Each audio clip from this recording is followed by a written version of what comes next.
இது எல்லாத்துக்கும் யூஸ் பண்ணலாம்னு சொன்னோன்னே நீங்கள் வந்து கேட்டுறாதீங்க பல் வளர்க்கலாமா அப்படின்னு.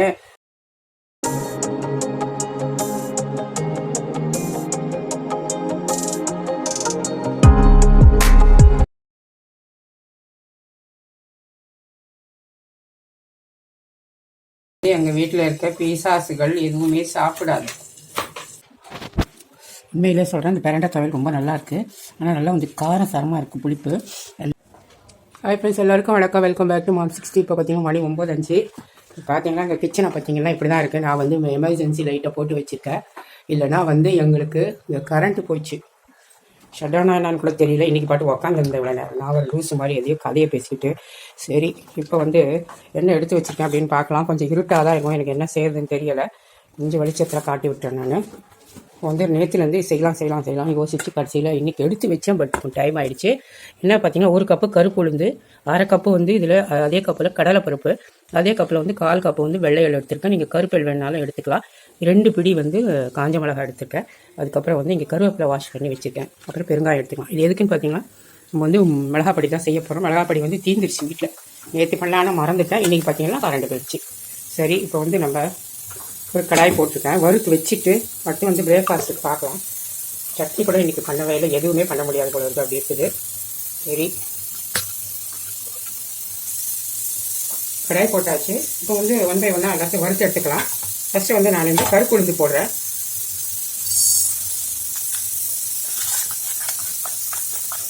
கொஞ்சம் மீடியம் ஃப்ளேமில் நல்லா சேப்பாக வறுத்து எடுத்துக்கலாம். ஆல்ரெடி வந்து மிளகாய் பொடி ரெசிபி நிறைய போட்டிருக்கேன். ஆனால் வந்து எப்போ சொல்கிற மாதிரி தான் ஒரு முறை செய்யும்போது ஒரு வித்தியாசமாக தான் இருக்கும். அந்த வகையில் இன்றைக்கி வந்து இது கொஞ்சம் வித்தியாசமாக இருக்கும். நீங்கள் பழைய வீடியோஸ் வேணால் நான் லிங்க் வேணால் தரேன். நான் இப்போ 1 கப்பு கருப்பு உளுந்துக்கு அளவுகள் கரெக்டாக சொல்லியிருக்கேன். இந்த அளவுக்கு நீங்களும் ட்ரை பண்ணி பாருங்கள். அது கொஞ்சம் நல்லா வறுத்துடலாம். இப்போ கொஞ்சம் தெரியுதா பாருங்கள், நான் என்ன காட்டியிருக்கேன்னு பார்த்தீங்கன்னா எமர்ஜென்சியில் அப்போ தான் காட்டியிருக்கேன். வறுத்துட்டு நான் காட்டுறேன். இப்போ வந்து வறுத்தாச்சு. இது வறுப்படுறது அவ்வளோவா தெரியாது, நம்மளுக்கு அந்த வாசனையில் தான் தெரியும். ஏன்னா தோல் வந்து மூடி இருக்கிறதுனால தெரியாது. இப்போ வந்து நல்லா வாசனை வருது, எடுத்துடலாம். அடுத்து கடலை பருப்பு போட்டுடலாம். இப்போ பார்த்தா தெரியுதா பாருங்கள், இதுவும் வறுபட்டு வச்சு நம்ம எடுத்துடலாம். அப்புறம் வந்து எள்ளு இருக்குது, எள்ளையும் அப்படியே நம்ம வறுத்துக்கலாம். இது படப்படான்னு பொரிஞ்சவொடனே எடுத்துடலாம். இப்போ படப்படான்னு பொரியுது பாருங்கள், நம்ம எடுத்துடலாம். இதை இப்போ வந்து 1/4 கப்பு வந்து பச்சை வெங்காயம் எடுத்துக்கிறேன், அதையும் வறுத்துக்கலாம்.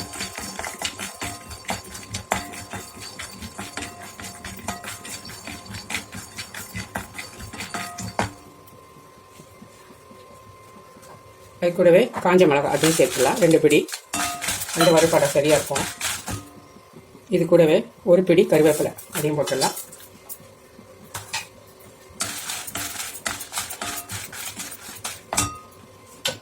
இது கூடவே உப்பு பார்த்தீங்கன்னா 1 ஸ்பூன் அளவுக்கு கல் போட்டுக்கலாம். அதையுமே வறுத்துக்கலாம். இப்போ வந்து வறுபட்டுச்சு. அப்படியே ஸ்டவ் ஆஃப் பண்ணிடலாம். அந்த சூட்லேயே வந்து கடாயில் இருக்கும். இங்கே வந்து நேற்று இடியாப்பம் செய்தது ஃப்ரிட்ஜில் இருந்தது, அதை வந்து சூடு பண்ணி எடுத்து வச்சுட்டேன். இப்போ அதில் வந்து நம்ம கொஞ்சமாக தேங்காய் துருவல், ஒரே ஒரு ஏலக்காய் போட்டு தேங்காய் துருவி வச்சுருக்கேன், ஒரு 3 கட்டை, அதுக்கு போதும். அதை போட்டுடலாம். ஓகே, பாலெல்லாம் எடுக்காமல் இந்த மாதிரி கூட சாப்பிடும்போது ரொம்பவே நல்லாயிருக்கும்.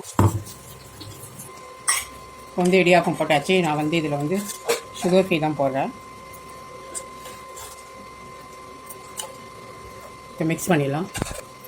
இடியாப்பம் நீங்கள் நாட்டு சக்கரை வேணும்னாலும் நீங்கள் சேர்த்துக்கோங்க, சுகர் சேர்த்துக்கோங்க.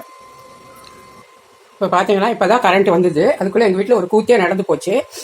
உடனே ஒருத்தர் தோசை கேட்டாங்க. சரின்னு 2 தோசையை ஊற்றிட்டு தொட்டுக்க ஒன்றும் எல்லாம் தேடிக்கிட்டு ஜாமை தேடிட்டு இருந்தாங்க. சரி வேணான்னு வறுத்து வச்சாச்சு. சரின்னு கொஞ்சமாக எடுத்து போட்டு பொடி பண்ணி வச்சுருக்கேன் பாருங்கள். அவ்வளோ அர்ஜென்ட்டாக பொடி கொஞ்சம் பண்ணிவிட்டேன், அதை வச்சுட்டேன் அவங்களுக்கு. இப்போ இதை வந்து நம்ம வந்து பொடி பண்ணிக்கலாம். மிக்ஸி ஜாரில் சேர்த்துட்டு நான் எல்லாத்தையும் மிக்ஸி ஜாரில் போட்டுட்டேன். நான் ஒரு 15 மிளகாய் கிட்ட எடுத்திருக்கேன்.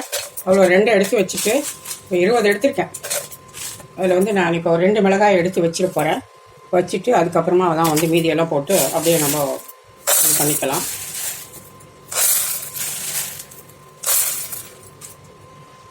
இப்போ பார்த்தீங்கன்னா பொடி பண்ணிவிட்டேன். அந்த பொடியும் சேர்த்துட்டேன். இப்போ வந்து பெருங்காயத்தூள் சேர்த்துக்கலாம். பெருங்காயம் வந்து எப்பயுமே கொஞ்சம் கடைசியில் போடுங்க, அப்போ தான், இல்லைன்னா அதை போய் ஒட்டிக்கும். பெருங்காயம் வந்து பார்த்தீங்கன்னா இந்த சின்ன ஸ்பூன்லாம் ஃபுல்லாகவே ஒன்று போட்டுறேன். இப்போ இதையும் லேசாக ஒரு சுற்றிடலாம். இப்போ நல்லா அரைச்சிட்டு வந்துட்டாச்சு. கொஞ்சம் குறப்பாக தான் இருக்கும், நல்லாயிருக்கும். நல்லா கமன்னு இருக்குது வாசனை பாருங்க. இந்த மாதிரி இருக்கணும் பதம். ரொம்ப நைஸாக இருக்கக்கூடாது, நல்லா இருக்காது. ஓரளவுக்கு இப்படி இருக்கட்டும். நான் வந்து கொஞ்சம் நைஸ் தான் பண்ணுவேன், ஏன்னா எனக்கு கொஞ்சம் மென்று சாப்பிட நல்லாயிருக்கும். நீங்கள் இது பண்ணிக்கோங்க. இப்போ பார்த்தீங்கன்னா சூப்பரான ஒரு இட்லி மிளகாய் பொடி நல்லா வீடையே தூக்குது. கம கம கம கம அப்படின்னு ஒரு பாட்டு வரும் பாருங்கள், அந்த மாதிரி கம கம சாம்பாருங்க, அந்த மாதிரி கம கம பொடி. இந்த பொடியை பார்த்தீங்கன்னா நம்ம வெறுமனே இட்லி தோசைக்கு மட்டும் யூஸ் பண்ண வேண்டியதில்லை, எல்லாத்துக்குமே யூஸ் பண்ணலாம். என்ன பார்த்தீங்கன்னா நம்ம ஏதாவது பொரியல் செய்கிறோம், ஏதோ டிஷ்ஷு செய்கிறப்போ நம்ம தேங்காய்லாம் போடாமல் செய்கிறோம், இல்லை தேங்காய் போட்டு செய்கிறோம் அப்படின்னா கூட இந்த பொடியில் வந்து ஒரு ஸ்பூன் போட்டுட்டு நீங்கள் எடுத்துக்கோங்க. அவ்வளோ ஒரு வாசனையாக இருக்கும். கடைசியில் ரொம்ப சூப்பரான ஒரு கருப்பு உளுந்து இட்லி மிளகாய் பொடி ரெடி ஆகிடுச்சு. இது எல்லாத்துக்கும் யூஸ் பண்ணலாம்னு சொன்னோன்னே நீங்கள் வந்து கேட்டுறாதீங்க பல் வளர்க்கலாமா அப்படின்னு. பல்லெல்லாம் வளர்க்க முடியாது, எரியும் வாயி. இப்போ வந்து சூப்பரான இட்லி கருப்பு உளுந்து மிளகாய் பொடி நம்ம செய்திருக்கோம். காரம் பார்த்தீங்கன்னா எங்களுக்கு கரெக்டாக இருக்குது. அந்த 2 மிளகாய் தான் நான் எடுத்தேன். கிட்டத்தட்ட ஒரு 18 மிளகா, 20 மிளகா அதில் ஒரு 2 எடுத்து வச்சுட்டேன் வச்சுக்கோங்களேன். எவ்வளோ வந்திருக்கு. இப்போ நான் என்ன பண்ண போகிறேன் பார்த்தீங்களா, எனக்கு இதில் கொஞ்சம் தனியாக ஒரு வேலை பார்க்க போகிறேன். இப்போ என்ன செய்ய போகிறேன், இதில் கொஞ்சம் எடுத்து வச்சுட்டு எவ்வளோ போகிறோம், இதில் எனக்கு கொஞ்சம் இந்த பெங்களூரில் செய்வாங்க பாருங்கள், அந்த பொடி பண்ணுறதுக்காக கொஞ்சம் எடுத்து வச்சுருக்கேன். இதில் என்ன போட போகிறேன் அப்படிங்கிறத நான் சொல்கிறேன். இதில் வந்து ஒரு சின்ன ஸ்பூனில் நாட்டு சக்கரை. என்ன சுகர் வச்சுக்கிட்டு சின்ன குழந்த மாதிரி நாட்டு சர்க்கரையா அப்படின்னு நீங்கள் சொல்கிறது கேட்குது. இப்போ இதை போட்டு இதில் ஒரு சுற்றி எடுத்துக்கலாம். மிக்ஸி ஜாரில் எல்லாம் மிக்ஸ் ஆகும். இப்போ மிக்ஸ் பண்ணிவிட்டேன், போட்டுடலாம்.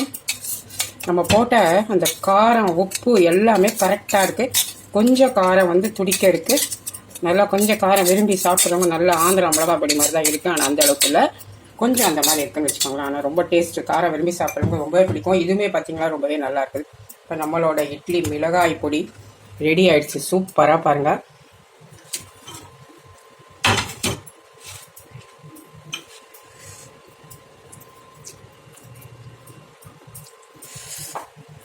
உண்மையாக சொல்கிறேன், இதை விட எனக்கு இது ரொம்ப பிடிச்சிருக்கு. ஏன்னு கேட்டிங்கன்னா அதில் கொஞ்சம் இனிப்பு கேட்கும்போது அந்த காரம் கொஞ்சம் மட்டுப்படுது, டேஸ்ட்டாக இருக்கும். ரொம்ப ரொம்ப நல்லாயிருக்கு. நீங்களும் இதே மாதிரி ட்ரை பண்ணி பாருங்கள். நன்றி.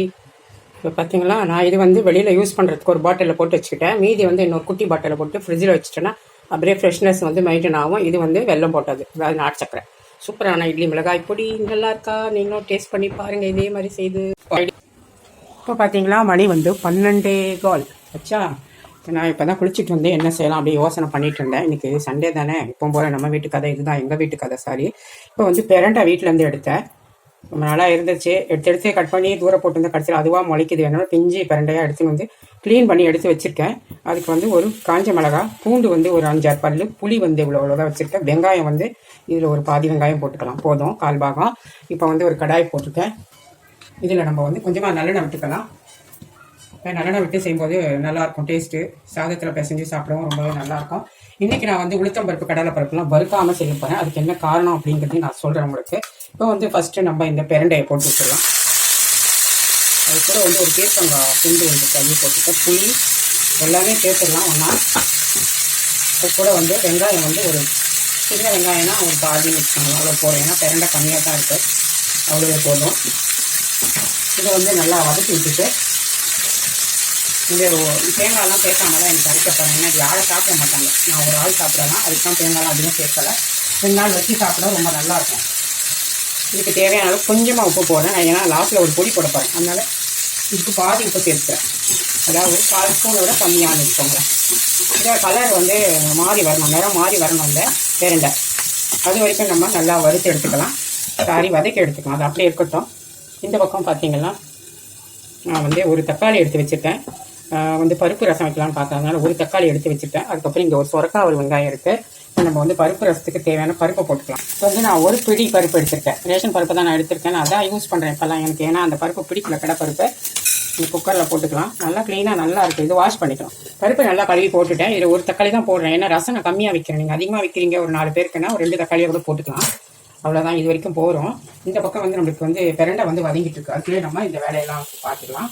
இதில் வந்து கொஞ்சம் பெருங்காயம் சேர்க்குற மாதிரி இருந்தாலும் சேர்த்துக்கலாம். கொஞ்சமாக பெருங்காயம் சேர்த்துட்டு நான் எப்பவுமே வந்து பார்த்தீங்கன்னா பருப்பு வேக வைக்கிறதுக்கு கொஞ்சமாக வந்து விளக்கெண்ணெய் விடுவேன்.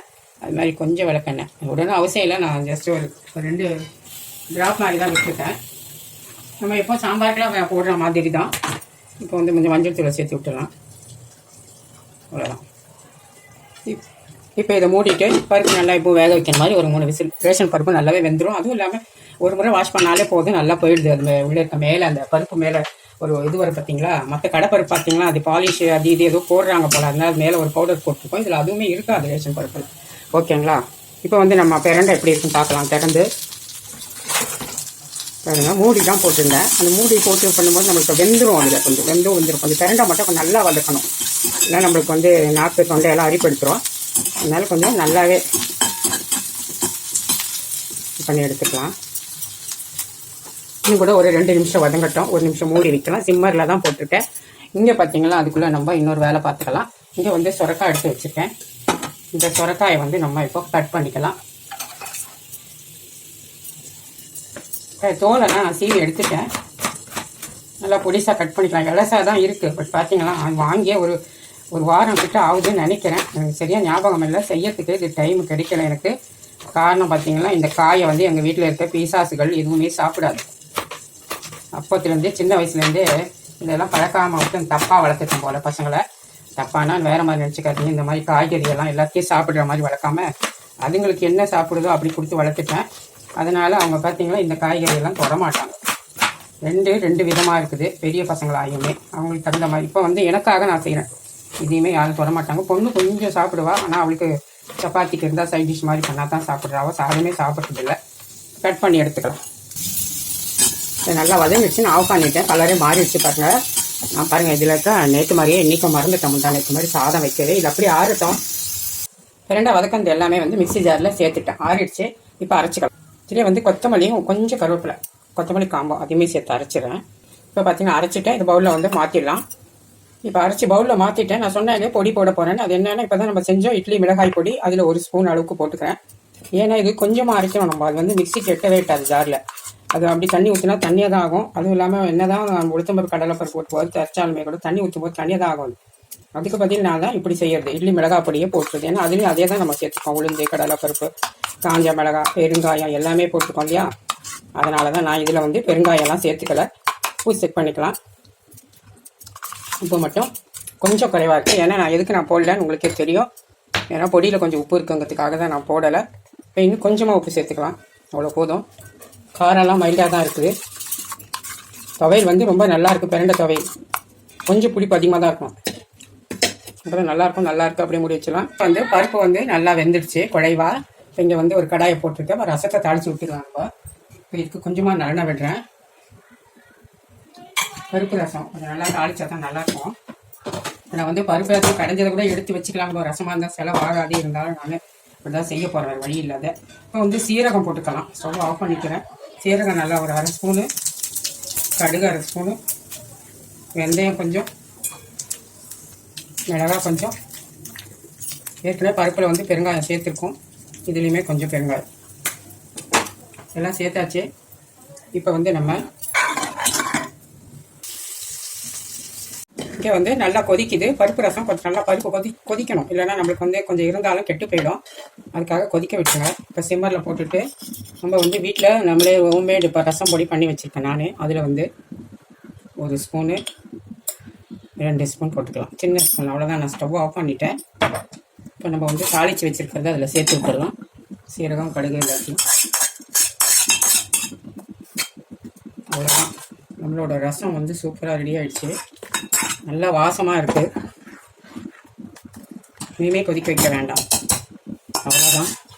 இதுக்கு மேலே கொத்தமல்லியும் கொஞ்சமாக கருவேப்பிலையும் தூவி விட்டுடலாம். இப்போ நம்மளோட பருப்பு ரசம் வந்து சூப்பராக தயாராகிடுச்சு. நல்லா வெறுமனை ஊற்றி குடித்தா கூட நல்லாயிருக்கும். சாம்பார் மாதிரியும் இருக்கும், ரசம் மாதிரியும் இருக்கும். ரொம்ப ரொம்ப டேஸ்டியான ரசம் ரெடி ஆகிடுச்சு. இப்போ அப்படியே இதை பவுலுக்கு மாற்றிடுறேன்.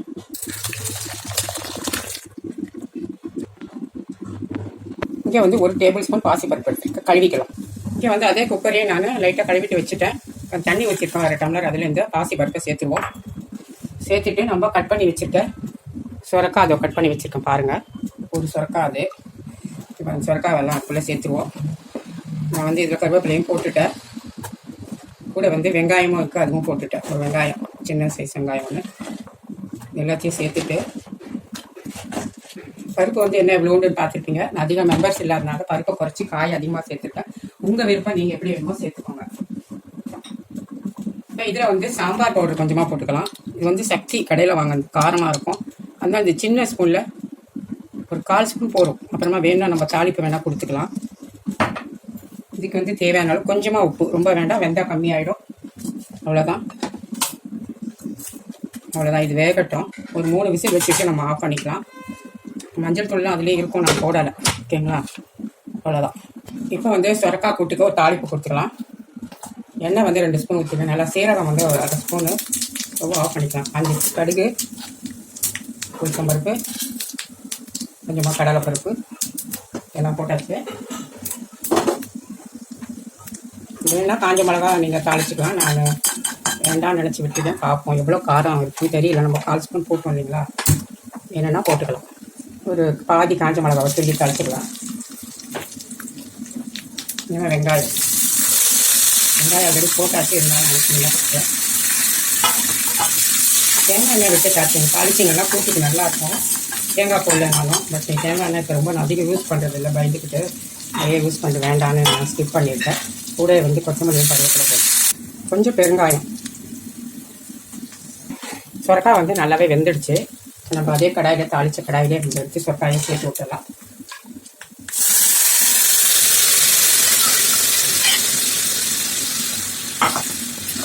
இந்த மாதிரி பருப்பு வந்து கொஞ்சமாக போட்டு சாப்பிடணும் அப்படின்னு நினச்சிங்கன்னா அந்த மாதிரி கொஞ்சமாக சேர்த்துக்கோங்க. இல்லை உங்களுக்கு பருப்பு ஜாஸ்தி வேணும்னு நினச்சிங்கன்னா கூட போட்டுக்கோங்க. ஒரு கரண்டி பருப்பு போட்டாலும் இந்த சுரக்காய் கரெக்டாக தான் இருக்கும். இங்கே கொஞ்சம் உப்பு லேசாக சேர்த்தா ஒரு சிட்டிகை பத்தாமல் இருந்தது. அதுக்கு தான் முதல்ல நான் குறைச்சி சேர்த்தது.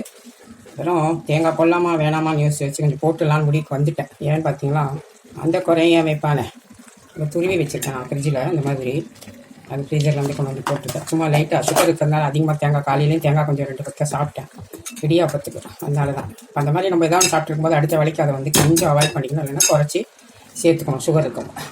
நம்ம அப்படியே பவுலுக்கு மாற்றலாம். அதை இப்போ பார்த்தீங்கன்னா நம்ம சமையல் எல்லாமே முடிஞ்சிடுச்சு. எவ்வளோ குயிக்காக முடிச்சிட்டோம். பெரிய சமையலாக முடிச்சிட்டேன்னு சொல்கிறீங்களே அப்படின்னு நினைக்காதீங்க. எல்லாமே செய்யணும், செஞ்சால் தான் சமையல் இல்லைங்களா. இப்போ வந்து ரைஸ் வந்து ரெடி ஆகிடுச்சு. நான் அப்புறம் கழுவி வச்சு தொட்டு இன்னொரு 10 நிமிஷம் ஆகும். அடுத்து இங்கே வந்து நல்ல ஒரு பருப்பு ரசமாக நீங்கள் வச்சுக்கலாம். இல்லை வெறுமனை மிளகாய்க்கு இல்லை சாம்பார்னு கூட நீங்கள் வச்சுக்கலாம். ஏன்னா ரசம் பொடி தான் போட்டு நம்ம பண்ணியிருக்கோம்.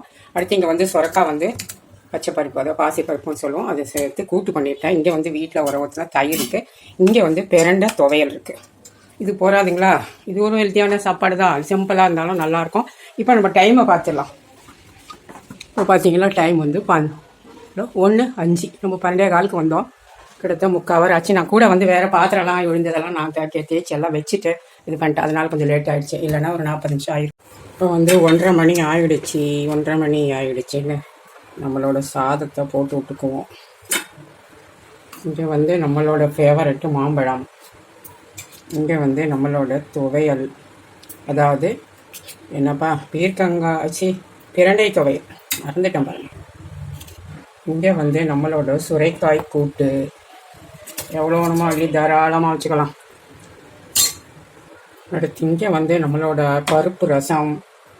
அடுத்து வந்து இங்கே வந்து நம்மளோட தயிர். அவ்வளோதான். இன்னைக்கு போய் சாப்பிட வேண்டியதுதான். இப்போ வந்து நம்ம சாப்பிடலாம். சாப்பிட்டு பார்த்து எப்படி இருக்குன்னு சொல்கிறேன். ஃபஸ்ட்டு இந்த பிரண்டைன்றது பீர்க்கங்கானே வருது வாயில். இந்த பிரண்டை துவையல் இப்போ செய்வோம். உண்மையிலே சொல்கிறேன், இந்த பிரண்டை துவையல் ரொம்ப நல்லாயிருக்கு. ஆனால் நல்லா கொஞ்சம் காரம் சரமாக இருக்குது. புளிப்பு எல்லாமே கொஞ்சம் தூக்கலாக தான் இருக்குது. நீங்கள் வேணும்னா குறைச்சி வச்சுக்கோங்க, கொஞ்சம் காரத்தையும் புளிப்பையும். ஓகேவா? ஆனால் நல்லாயிருக்கு. 1 மணி சாப்பிட்டலாம். அவ்வளோ நல்லாயிருக்கும். நான் இன்னும் கொஞ்சம் போட்டு செஞ்சுட்டேன். அடுத்து இந்த சுரைக்காய் கூட்டு வேறு மணி கொஞ்சம் சாப்பிட்டு பார்ப்போம்.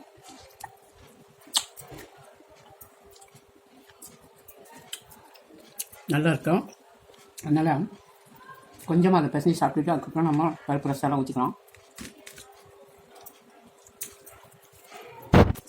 அடுத்து நம்மளோட பருப்பு ரசத்தை ஊற்றிக்குவோம். கொஞ்சம் குடிச்சு பார்க்கலாம். உண்மையும் நல்லாயிருக்கு. ஒன்று சொல்ல நான் போட மறந்துட்டேன். நீங்கள் எதாவது கவனிச்சிங்களா பாருங்கள். நான் என்ன ரசத்தில் போட மறந்தேன் அப்படிங்கிறத கமெண்ட் பாக்ஸில் நீங்கள் சொல்லுங்கள். ஓகேங்களா? நான் இப்போ சொல்லலை, கடைசியில் தான் போட்டேன். அது நீங்கள் தான் கண்டுபிடிச்சி சொல்லணும். ஓகேவா? ரசம் ஸ்டார்ட் பார்க்கலாம்.